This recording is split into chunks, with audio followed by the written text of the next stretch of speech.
Hey everybody, Tim here, coming at you live for today's episode of Star Trek Voyager. We got Season 3, Episodes 8 and 9 is the two-parter of Future's End. So I have not done a live video in a really long time.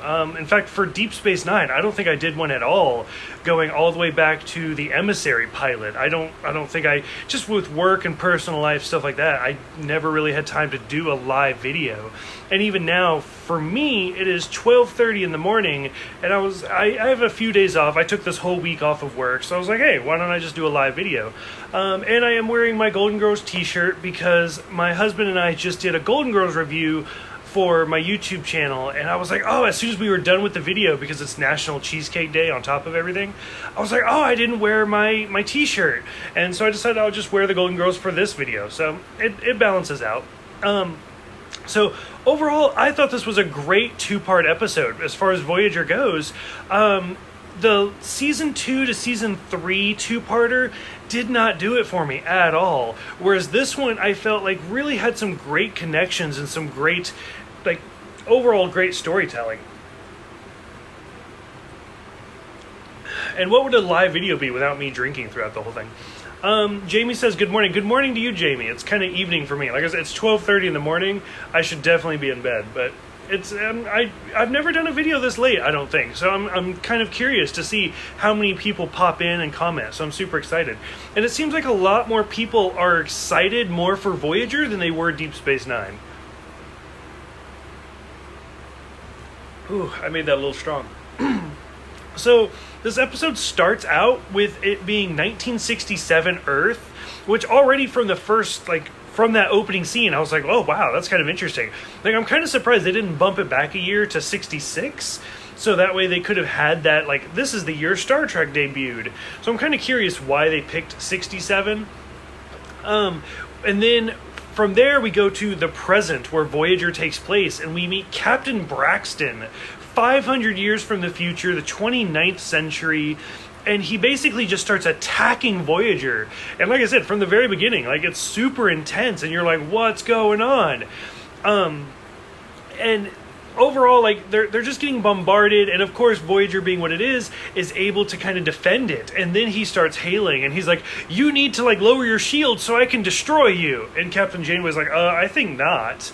That's not gonna happen. And he's like, well, in my time, there was a huge explosion, and it destroyed the galaxy, and part of Voyager's hull was there.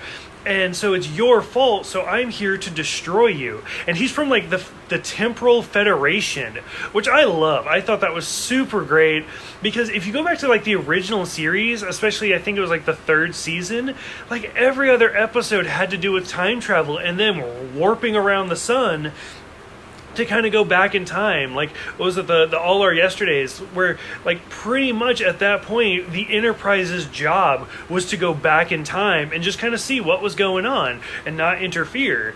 And so I loved how now, evidently by the 29th century, we actually have this temporal Federation branch to purposely stop. And it kind of goes to that Facebook meme where it's if nobody jumps back in time and says you need to stop it, how serious could the consequences really be?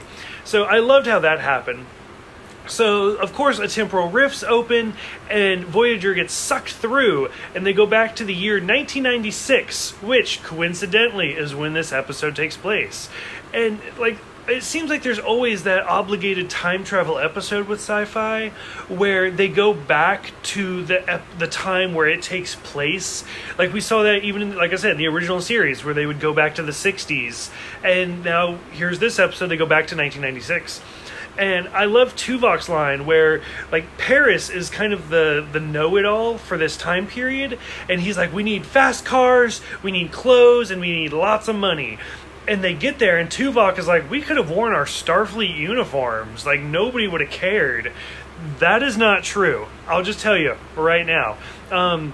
When the documentary of What We Left Behind came out, I wore my Starfleet uniform to the theater, and let me tell you, I got a lot of weird looks. Even though it was Star Trek, even though it was downtown Portland, Oregon, I got a lot of looks of people, I even got, some guy, he's like, are you from Starfleet?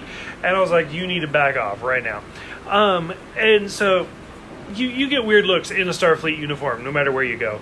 I love how Janeway talks about how LA sinks and the whole like that part of California sinks. We meet the amazing Sarah Silverman as Rain Robinson.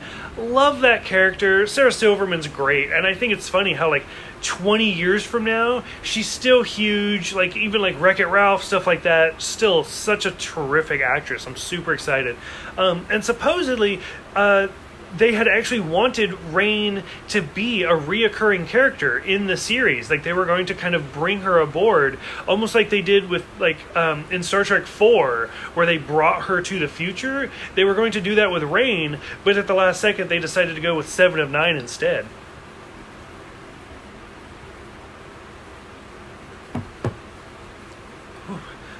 You guys are super quiet. Like, I don't know. I can see you guys watching because the right about there, it tells me how many people are watching, but you guys aren't really saying anything.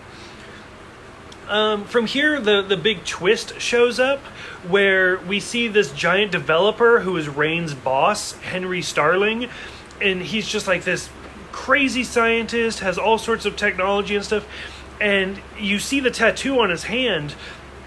And it turns out that he was the guy in 1967 that saw the shuttlecraft, and he basically like stole that technology and has now become like Steve Jobs basically. And he's played by the amazing Ed Bagley Jr., who's a terrific actor. He's done everything. Like he's currently in Future Man. You go way back in the day, and he was in the original Battlestar Galactica show. So it's super awesome to kind of see him as an actor. It was really great. Rain sends a message to Voyager because they do find them like up above the Earth in orbit, and she sends like the SETI greeting.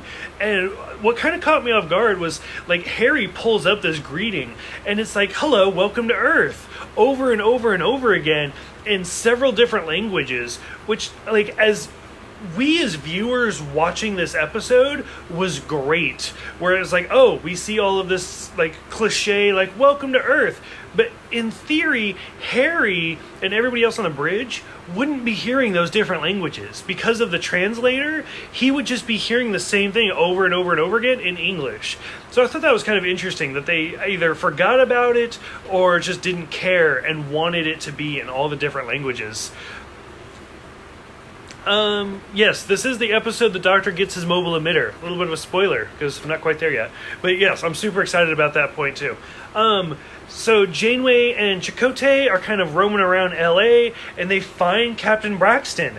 And so because he's been on Earth for 30 years, and, like, I mean, we kind of got a sense of his personality, and he's like, this is the way things have to go.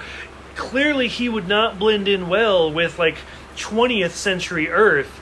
And like he even says they put him in an insane asylum for a while, and they gave him all sorts of medication, and now he's just this poor crazy homeless person living on the streets. And it's really sad. And he kind of sees Janeway and he's like, this is your fault. And she's like, if you didn't try to blow me up, we wouldn't be in this predicament that we are right now. I love the scene where Janeway, like, her communicator beeps and she flips it open, and you see all the people around her, like, go to answer their cell phones and stuff, which is clearly a purpose, like, they did that to kind of get the way technology has changed with Star Trek. Like, we have the flip phones, and we have the tablets, and we have the Google Glass, and I love that. And yes, we go from A to B to C to A, and it's a great scene. But I love the cell phone thing. Finally, when they are able to like talk to Braxton, they talk to Starling, and Starling is like, wait, you're from the I forgot to write it down. I think it was the 24th century. 4, 5, 6, 7, 8, 9. Yeah, you're from the 24th century? I thought you were from the 29th century. I have the home field advantage. And, like, from his computer, he's just wrecking Voyager. And he actually is able to kidnap the Doctor, which is where the first episode ends, with the Doctor, like, appearing in Starling's lab. And it's a great scene where you realize, like, Starling is kind of out for himself. Like, he is just there to really help himself, and he doesn't care about anybody else as long as he's making that dollar. We go into a drinking break.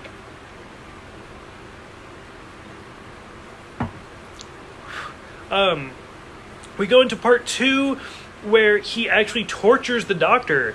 And he's like, oh, you've never felt pain? Well, here, what do you think about this? And he pushes a button, and the Doctor collapses. And he's like, you know, if you were a person, this is what it would feel like if your entire body was on fire right now. And it's like, shit, like, this guy is sick and twisted. And technically speaking, I think this is the third time the Doctor's actually felt pain. I have to think about it now. Because I know there's the one where like he's starting to lose his mind, where he feels pain in that one. And I'm pretty sure there's another scene in there. I'm pretty sure this is the third time the Doctor's actually felt pain. Oh, and then there's the one where he programs himself to be sick. So yeah, I'm pretty sure this is like at least the third time the Doctor's felt pain.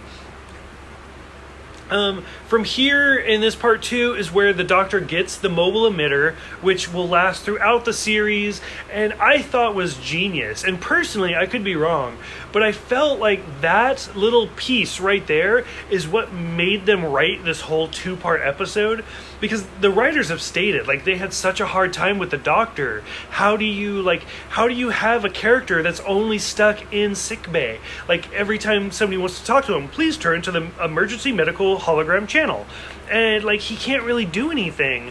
Whereas I feel like they were like, okay, well, what if in the future they had this technology that allowed him to go anywhere? Okay, well, how do we do that? Well, have somebody from the future come to the past.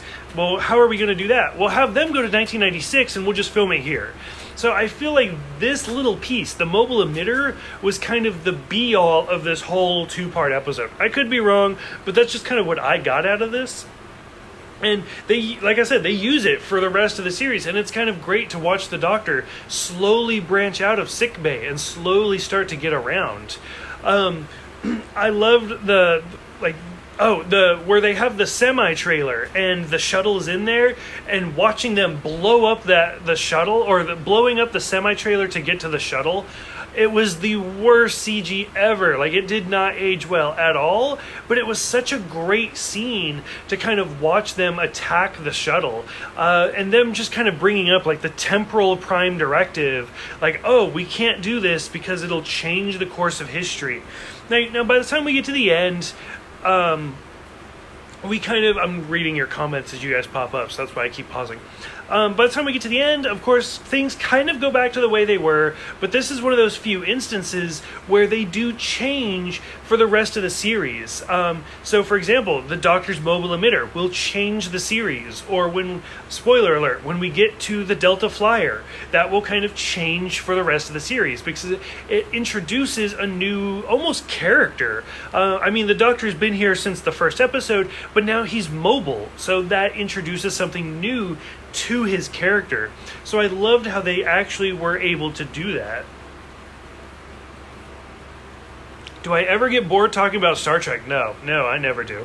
If you look at my YouTube channel, I do have James Bond, and I do have Golden Girls and Doctor Who and other stuff, but no, I have a tattoo of Star Trek. I love Star Trek. I could talk about Star Trek all day long, and Star Trek goes for everything.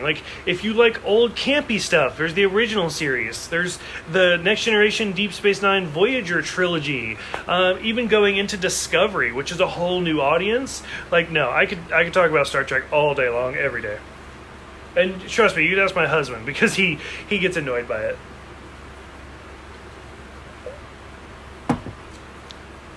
That is really strong. So overall, I thought this was a great 2-parter. I thought it was really interesting. So technically we've had The Caretaker as a 2-part, which was great, but it was a pilot. And then we had the season 2 to season 3 season finale premiere, which I hated. I did not like that one at all. And then this is one of the first mid-season 2-parters, and I loved it. I thought this was really kind of Voyager starting to hit its stride.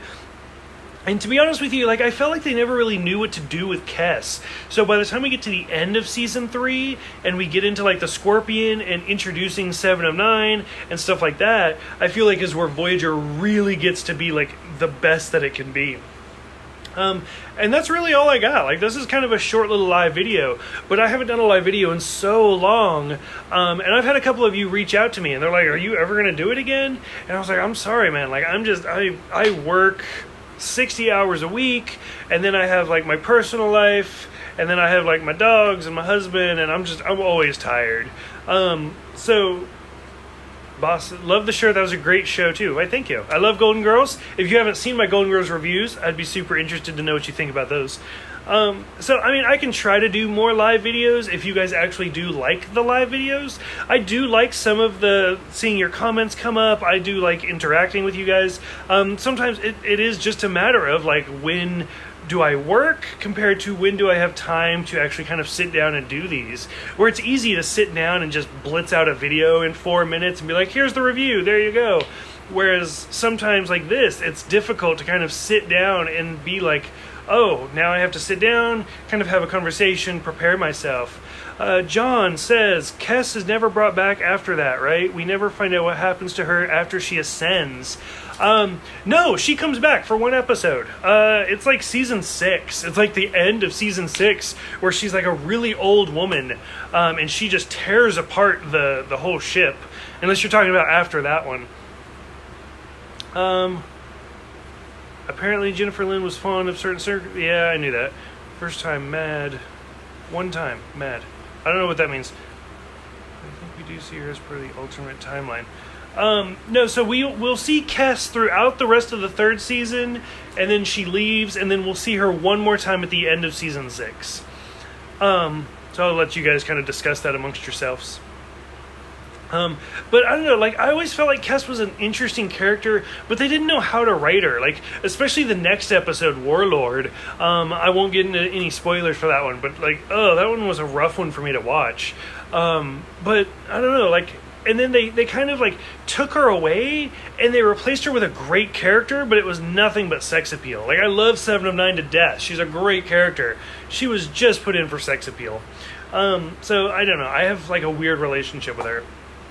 And I do wish that we did get more of Kes, especially in kind of those later episodes of the season. Because, I mean, she only lives 9 years, and then when we meet her, she's basically a year old. So by the time we get to the end of the series, she's almost at the end of her lifespan as it is.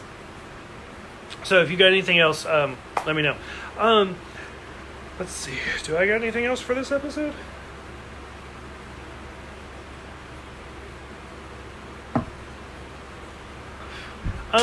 So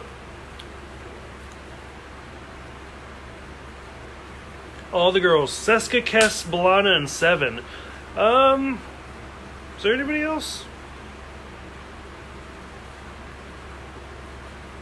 Wow, you might be right. That might be everybody. I mean, you could kind of say like Ensign Wildman.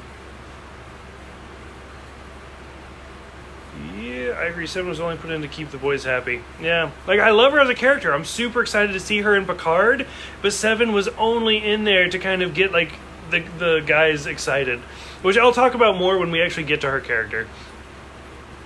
Yeah, Naomi Wildman. And Ensign Wildman, her mom. Her mom had some big scenes in there. And I mean, all the girls. You say all the girls, Cess... Or you say Keska... I've been drinking. Seska, Kes, 7, and of course Janeway. I mean, and then otherwise, yeah, just kind of like guest appearances and stuff like that. Oh, sometimes you guys pop up so fast I lose it, like, in the little timeline. But I like this. This is why I like doing the live reviews, is to see you guys kind of pop up with the conversations.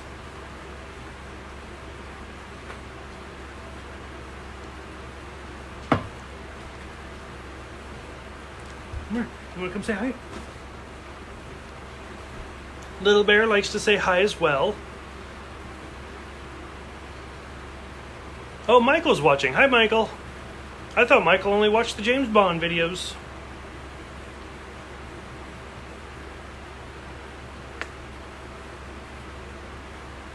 Okay, so if you guys don't have any last minute comments coming up, I'll go ahead and cut this video off. Thank you guys for everything. Like I said, I'm really sorry that it's been so long since I've done a live video. I think it's been like 2 months. Great show and cute puppy. Why, thank you. Are you cute, puppy? You got eye boogies? A little bit. I'm sorry, like I said, I don't know if I did one for Deep Space Nine at all. I will try to do more for Voyager. To be honest, I seem to get more reaction for Voyager videos than I do Deep Space Nine videos, which I'm not going to pass judgment on you guys, but watch Deep Space Nine. It's good. You'll like it. The dog looks startled. That's just kind of his face. Was that just your face? The one thing that always bothered me about Voyager is that Ensign Kim and Naomi Wildman are killed and replaced. I'm trying to hit the button, but I'm just like blocking the camera. Replaced with alternate timeline versions of itself is never really addressed post. Yes, and who said that? I gotta scroll. John. So yeah, if you go back and watch my review for that episode, I talk about that extensively on how much that bothered me as well. And it's kind of one of those things where like every episode of Voyager is kind of like The Next Generation, where it starts at one point, we go through some crazy shit, and then it ends at the exact same point. So like I'm not overly surprised, but yeah, that bothers me as well. Michael says, also living for the Golden Girls top. Why, thank you. I really appreciate it. I don't know if you saw the first part. I have a Golden Girls reviews as well with my husband. They're on the YouTube part of my reviews. Do you want down? I'll just put you down. So I thank you. And I forgot to wear it in my latest review that we just did like 10 minutes ago. So I decided to wear it for this one. Boss, can't wait for Picard. I am super excited for Picard. I don't know if I will do any live reviews for Picard. I'm definitely going to be hosting a party at my house for just the first Picard premiere episode, but I'm super excited for that one.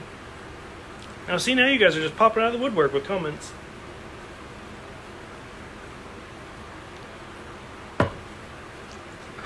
Okay. So, thank you guys for everything. Thank you guys for watching. If you guys have subscribed to my YouTube channel, I super appreciate that. That means so much to me. You guys have no idea. Plus, I have so many more reviews on that side than I do over here. I just post a couple every now and then up here. I'm super excited to see what you guys think about this episode, this two-parter Future's End. Please keep popping up with the comments, and I will start to respond on each individual message. So I really appreciate that. Thank you guys for everything. You guys are so great to like watch these Star Trek reviews with me. Thank you guys for everything. It means a lot. I really, really appreciate it. And I will see you guys next time for the episode Warlord.